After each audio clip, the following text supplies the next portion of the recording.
Welcome to another edition of WRAL Triangle and 2. I'm Mark Bergen. He's Luis Fernandez.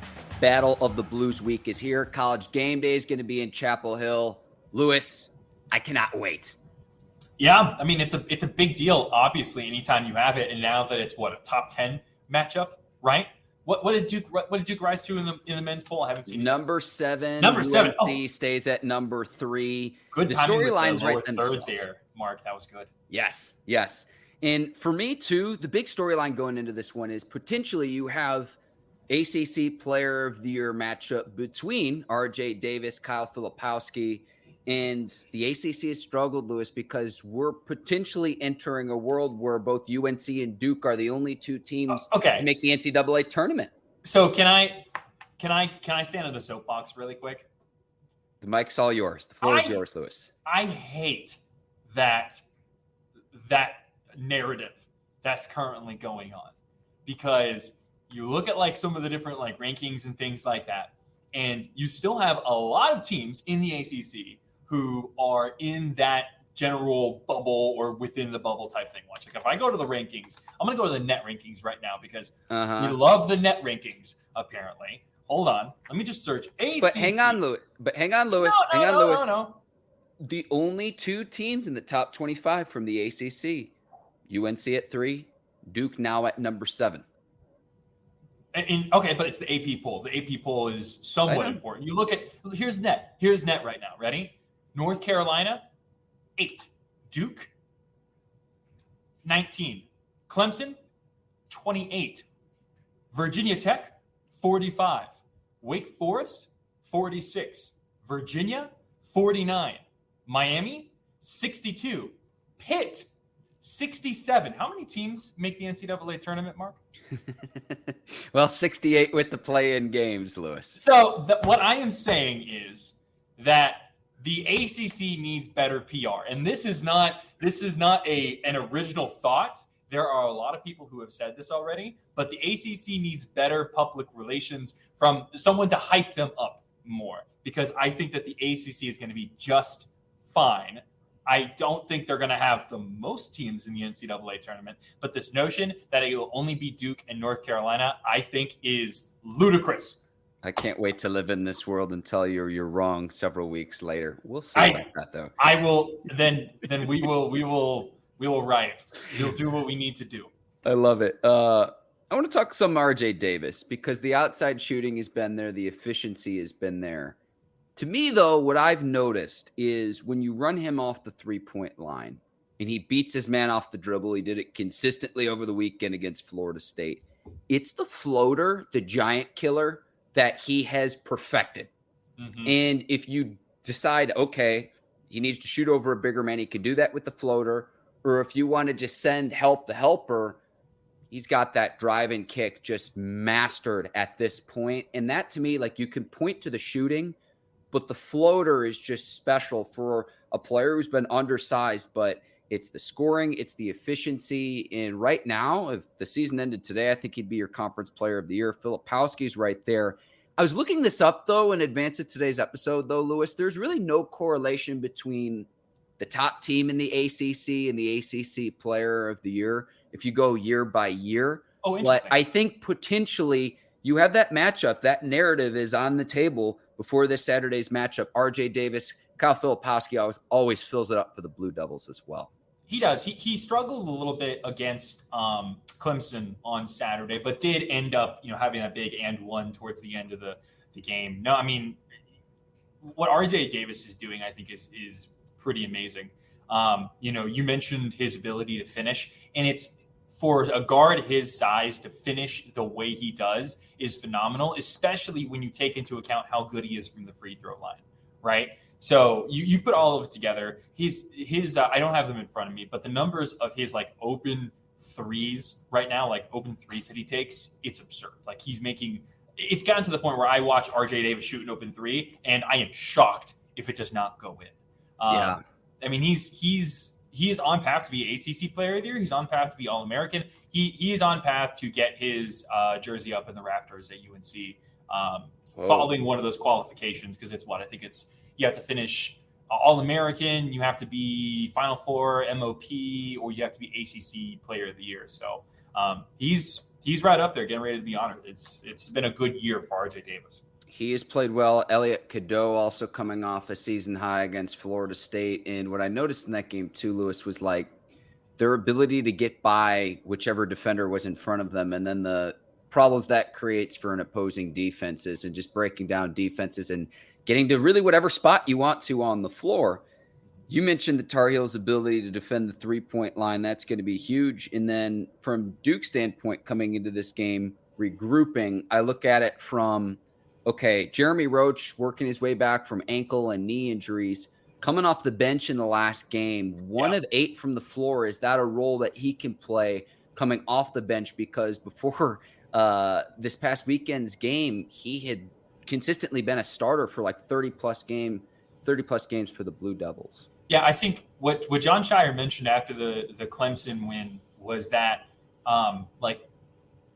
Jeremy Roach didn't practice at all.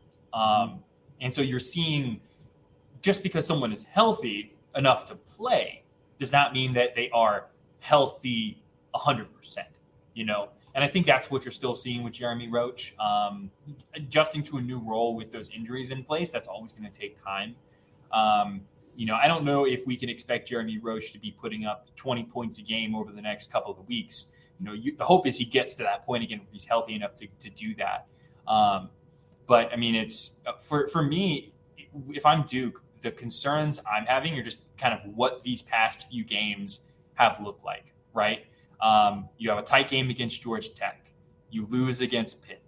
You beat Louisville. They came back a little bit in the second half, kind of similar to what they did against UNC, but you beat Louisville. And then it takes Clemson throwing up all over themselves for you to beat them in Cameron Indoor. That's a little bit concerning, obviously. And it's how these teams kind of match up, right?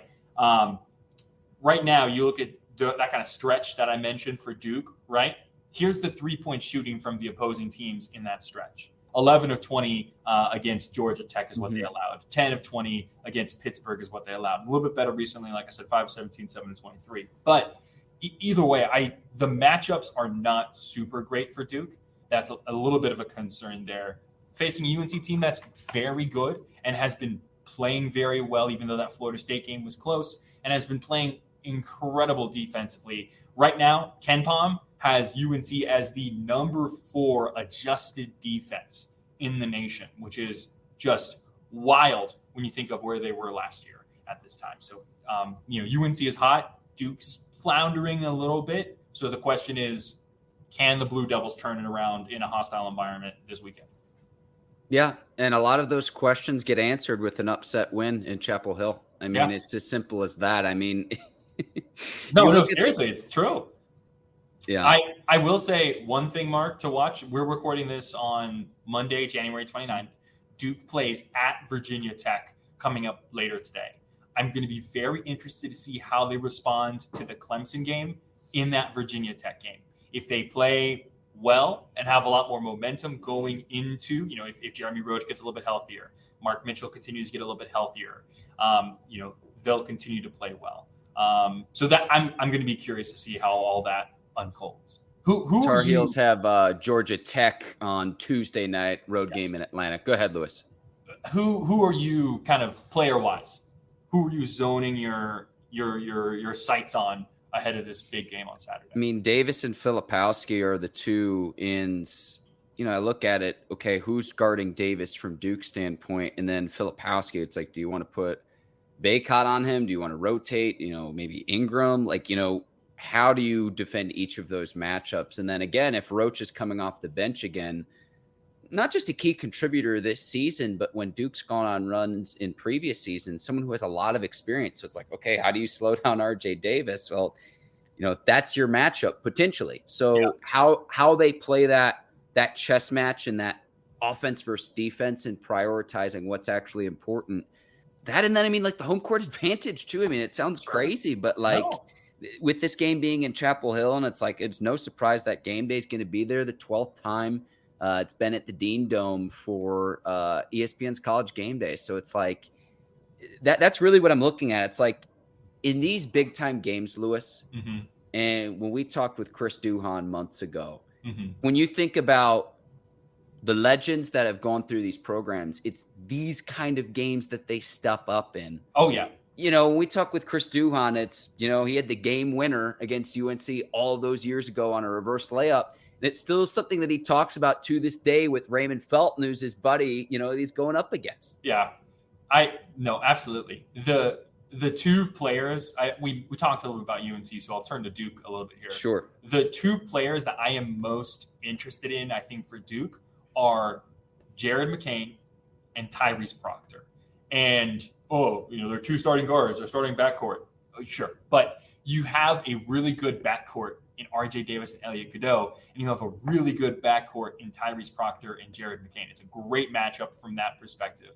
And McCain and Proctor are both playing some of their best ball at this point. Tyrese Proctor has been averaging, I believe, right around 20 points a game over the past couple of games. And Jared McCain is, to quote WRAL sports anchor Chris Lee, a bucket. Truly, the way he was able to score at will in the second half against Clemson was huge. So I'm very excited for this guard matchup. I think it's going to be really good against for UNC and Duke.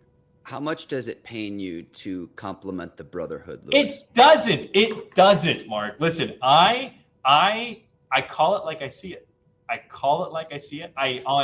On Saturday, I was sitting baseline filming the game, and Tyrese Proctor 3 or 4 from 3 in the first half. And this move, little shake, the guy kind of stumbled a little bit. He pulls back 3, and I was like, oh my gosh! I turned to, I think it was either Charlie Mickens or Jordan Kramer from ABC 11 and CBS 17. I turned to them and was like, that's a bad man right there. I tweeted, I was like, Tyrese Proctor, that's a bad man. And I've had so many of my friends who went to UNC like message me and be like, hey man, what are you doing? And I'm like, I'm a capital J journalist. I've got to give everyone credit, give everyone props. Okay. That's how I view it. I call it like I see it. I'm supposed to observe and report. And so my eyes told me Tyrese Proctor, that's a bad man. Lewis, that's fantastic. And for anyone wondering about the game day festivities, WRALSportsFan.com start at 11, hour-long pregame broadcast in terms of which gates you go to, which you can bring into the stadium. It is a free event in advance of the game. Everything's got to be cleared out by 1 o'clock, though. So quick turnaround between the 11 a.m. start time for ESPN's College Game Day and then the 6:30 tip-off at the Dean Dome in Chapel Hill. All right, where do you want to start this? We're going to have Chiefs-Niners. Niners are now 1-point favorites heading into the Super Bowl. We can talk some about the conference championship games that we saw on Sunday, Lewis, but take this in any direction you'd like, and I'll go from there. I think that Patrick Mahomes and the Kansas City Chiefs are inevitable. That's my main takeaway. What do you mean by inevitable, Lewis? Fill us in. You could run from it. You to quote, was it Thanos? Run from it, hide from it, fear it, whatever. But the Patrick Mahomes and the Chiefs come all the same. Like they do what they do. Patrick Mahomes has had a better first 6 seasons than Tom Brady did, especially if he, caps off with a 3rd Super Bowl. This is the best defense he's worked with. The offense, we've noted the struggles, right? Sure. But you have some improvement with players like Rashee Rice, Marquez Valdez-Scantling is catching the ball. And then Travis Kelce enters the playoffs and turns back into a Hall of Fame tight end. So I just think that the Chiefs are inevitable, and I think they're going to win it. I think San Francisco has, looked great when they needed to look great, but has also looked bad at some times here. And that Chiefs defense is better than the Niners defense. And I think that while the Niners offense is better than the Chiefs offense, you don't bet against Patrick Mahomes.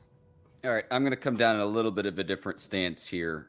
And I want to preface what I'm going to say that there's no doubting Mahomes' greatness in terms of being at another tier than all of his peers currently playing the position. So let me preface what I'm going to say about that. Don't you dare. We're praising Patrick Mahomes today. In the second half, the Chiefs didn't score. They punted the ball 5 consecutive times and they took a knee on their final possession.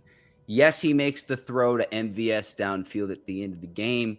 Is the Chiefs defense neutralizing Lamar Jackson and making him look like a video game quarterback? That's what won them the ball game. Yes, Travis Kelce, 11 for 11, great efficiency, 116 yards. I personally think he's showing off for his girlfriend. But to me, the storyline with the Chiefs this season has nothing to do with the offense, has some to do with Mahomes and his ability to throw to essentially mannequins as receivers. It's a little bit of a hyperbole. But it's the defense. It is the defense that has gotten the Chiefs to this point, and we're not talking nearly enough about that because we just want to focus on the quarterback and the quarterback. Hey, no, that's fair because the Ravens, I thought that the two best remaining defenses in the NFL playoffs were the Chiefs and the Ravens. I don't think that's a hot take by any means. And so what you had was Mahomes and the offense able to take a lead. They start off fast, and then they are able to manage the game from that perspective. Time of possession, picking up some first downs, and playing the field position game. I think it was one of those cases where they were able to play truly complementary football, not to just use a coach term there. They were able to play complementary football. And the defense is, I think back to that Tampa Bay Kansas City Super Bowl, right? And you saw Patrick Mahomes having to run around, jumping sideways, trying to throw the ball downfield, getting sacked like a million times, all that stuff. Patrick Mahomes doesn't have to be Superman for this Chiefs team to find success. And if Patrick Mahomes can just dial it back a little bit, he's like perfection. So there's nothing like, at that point, there's nothing you can do. I think that's fair. I think that is a very fair point, Mark. I think that the Kansas City Chiefs defense is superb. Yeah, let's talk a little bit more about this too. The Zay Flowers fumble, he's just trying to make a play. There's really no lesson learned. There's no lesson learned in terms of like how crucial a score there is for the Ravens. The interception Jackson threw into triple coverage to Isaiah Likely, I have no idea what he was doing on that play. It was bad. I think he was trying to force it. Didn't see the backside safety moving up, and even then it was double coverage. And I think it's all layered, right? If they don't have that turnover with the fumble, then they don't have to force it as much. It's a tighter game. Jackson doesn't think he has to make like the perfect throw. But I mean, it's the Ravens definitely have a lot of things to figure out. Because they only ran the ball, like 6 times in the second half? Not nearly enough, and you've had home field advantage this year. You had the 1 seed. Yeah. We know Mahomes' greatness. Burrow's going to be coming back next year. Josh Allen. Stroud's come along. He's going to be even better. The team around him is going to be better. Justin Herbert's going to have a competent coach in Jim Harbaugh. Yeah. So if you're a Ravens fan after this game, it's like, what more do we have to do? Because this year was supposed to be the year. It's really tough. If you're a Ravens fan, that's really tough. To only score, 10 points at home in the AFC Championship game, that is Jackson went into the fourth quarter of the game, Lewis, with barely 100 yards passing, and this is the league MVP? Come on, man. I think we've definitely seen Lamar struggle in the playoffs. And the blame is to be spread around there, but some of it is just Lamar's got to play better in the playoffs. I did not love the coaching that I saw in the second half from the Ravens, but at some point Lamar's just kind of got to be better. And the receivers aren't getting open. I think the Ravens are going to be just fine. Lamar Jackson's going to be just fine. But I like it as a sports until you get over that hump, until you get to the mountaintop. It's always going to be something that people look at. Lamar was holding the ball too long yesterday, too. That's just my opinion. But, here's where I'll transition to the NFC. You'll like how I do this. I can sell you on the upside of the Lions, this being the year before the year, more so than I can say, the Ravens are definitely going to be back in a conference championship game, because the Lions, in my opinion, should have won yesterday. No, they're up 24. They should have won yesterday. And here's the thing, too. The people... This was my biggest beef, and maybe this is just an advanced football take, but here's what mine is. People saying in the second half, I have no problem with Dan Campbell going for it twice on fourth down where they don't convert. Where's that same mentality when you're up 14 right before the end of the first half, down inside the 10-yard line, and you decide to kick a field goal, which was the right decision to make it a 17-point lead in a 3-score game? So, The consistency in the logic and the argument is just off there. You're not gonna get me to agree with you on fourth down decision making stuff. I am pro Dan Campbell and going for it. But and why didn't he do it at the end of the first half? Because the time was a situation there where you don't have your full playbook available to you. You only have, if you run the ball, you only can run it like if you run it and you don't get in the end zone, you're done. Running it on 3rd and goal was not my favorite. It's, to me, fourth down decision making. It's very, very, very often is fourth down decision making in my mind about the actual decision to go for it or not. My concern comes more with what is executed, what play is called. I think that's where some of the focus has to be more of in these kind of situations. Playing that way, doing that thing. That's exactly how the Lions got to this point in the NFC Championship game to begin with. I got no problem with it. You gotta, Dan Campbell has said he's going to put his big boy pants on and deal with the criticism. It's part of what happens when you're in that position. If you want to, I think more of the blame has to be placed on, Khalif Raymond dropping a couple of easy first downs. It's tough when you have a deep pass bounce off a receiver's or a defender's face mask, fly up into the air, and then Brandon Ayuk catches it. It's just tough. It sucks if you're the Lions, and it's just tough. It's just tough, man. The clock management at the end of the game too, trying to keep all 3 timeouts, but then you run a running play and you call a timeout, and then you're only left with 2. Yeah, I was at that point. If you're gonna use your timeouts, use them earlier. Yeah, just take the 20 seconds or 15 seconds, whatever it is at that point, because it doesn't matter. Maybe you get 20 seconds back instead of getting 10 seconds back. It doesn't matter at that point. The drops by the receiver and then Gibbs fumble too, definitely killer. You credit the 49ers though, rallying back in when they're performing at the highest level. I like the 49ers to beat the Chiefs in the Super Bowl. And yes, I know the neutralizer is Patrick Mahomes. Yes. I get it. But the 49ers playing at their best ability compared to the Chiefs playing at their best ability. The Chiefs have been a different beast, a different team in the playoffs. But they're able to win close and kind of muck it up. And to me, this is not the same high flying, high scoring offense we've seen from the Chiefs in the past where they're going to light up the scoreboard. That's not their style of play this year. So a lot of casual fans are going to be like, oh, Mahomes, Kelce, Pacheco runs hard. They're winning close ball games, turnover battle, winning time of possession, having an excellent defense this year. If you take anything from this discussion, from my standpoint, for any of our listeners and viewers, the Chiefs' defense has been terrific this season, by and large this season, Lewis. I agree. I think where you can beat the 49ers is with tough defense and running the ball. The 49ers run EPA is in the lower half of the league. The Lions ran all over them in that game. The Chiefs run the ball really well. The thing that's forming in the back of my mind, and I don't think it's ever happened because Patrick Mahomes is the quarterback, but Isaiah Pacheco, Super Bowl MVP. I don't know if they would give it to him. Do you remember the first Super Bowl that they won? And we were all asking, should Damian Williams have won the Super Bowl MVP? And the answer to that was, if you're asking the question, that's what the answer is. It's always. I don't know what kind of value you get there from the prop bet standpoint, but if the Chiefs win the Super Bowl, Pacheco's going to have 100+ yards and at least a touchdown. That's how we're in agreement there. Yeah, that's how I view it. I think you'd have good value there, but it's going to be hard to go against Mahomes if they go on and win it again. This is not the Super Bowl I wanted, but it'll be fun.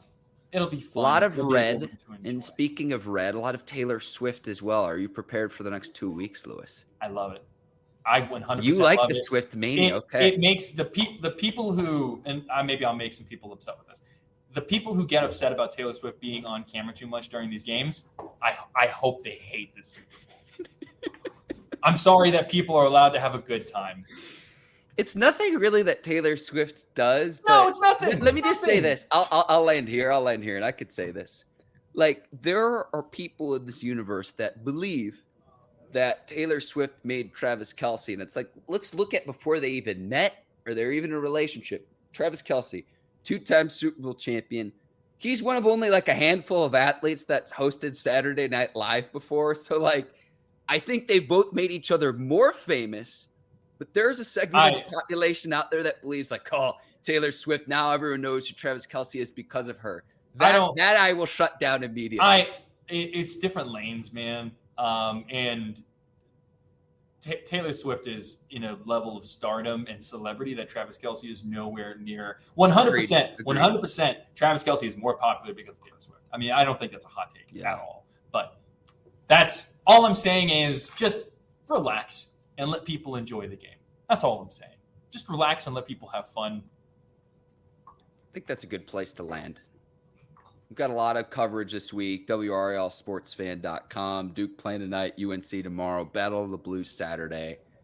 We're almost into February, which is crazy to say. And we're getting closer and closer to the end of the regular season, ACC tournament, March Madness. By March 11th, we'll have online sports betting as well, Lewis. So a lot to discuss and a lot to cover here in the coming weeks with WRAL Sports. Anything else you need to plug before we sign off here? Nah, man. All right. For Luis Fernandez, I'm Mark Bergen. Thank you for watching another edition of WRAL Triangle and 2. Hit the subscribe button on YouTube, 5 stars and 5 stars only on Apple and Spotify.